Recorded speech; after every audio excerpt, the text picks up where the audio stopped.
అంటే ఇప్పుడు చాలామంది విద్యార్థులు మన భారతదేశాన్ని ఎంతో మంది విద్యార్థులు భారతదేశంలో ఎన్నో కష్టాలు పడుతున్నారు. ప్రస్తుతం మన భారతదేశంలోనే అనేకమైనటువంటి విద్యా సంపదలు అన్నీ ఉన్నాయి.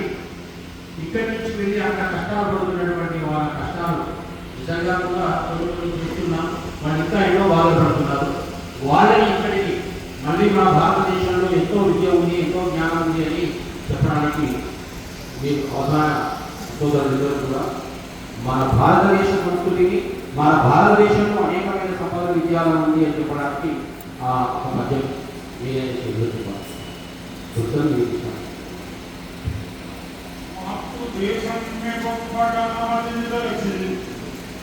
మాకు దేశం గొప్పగా మదిదలచి విద్య నేర్చిన వాడికో విహితయసుడు. మాకు దేశం గొప్పగా మదిది కలిసి విద్య నేర్చిన వాడికో విహితయసుడు. దూరదేశము పోవగా భారమేలా, దూరదేశము పోవగా భారమేలా.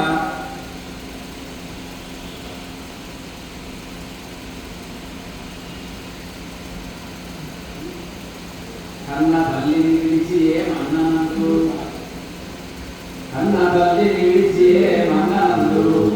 మాతృభూమి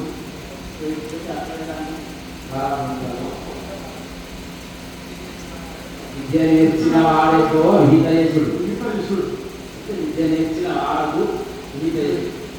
విద్య నేర్చిన వాడిని హితయసుడు.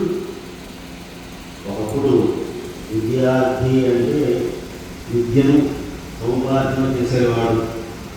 ఇప్పుడు అర్థం సంపాదించడం కోసం విద్య అయింది కాబట్టి అందులో మార్పు వచ్చింది. కాబట్టి ఇందులో కూడా మార్పు వచ్చింది.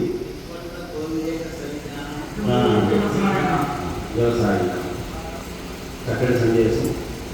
విద్య నేర్చిన వాడే వెంకటేశ్వరుడు. మళ్ళీ అక్కడ వ్యతిరేకం చూసుకుంటే విద్య నేర్పని వాడు ఎంత పశువు అని చెప్పినా అదే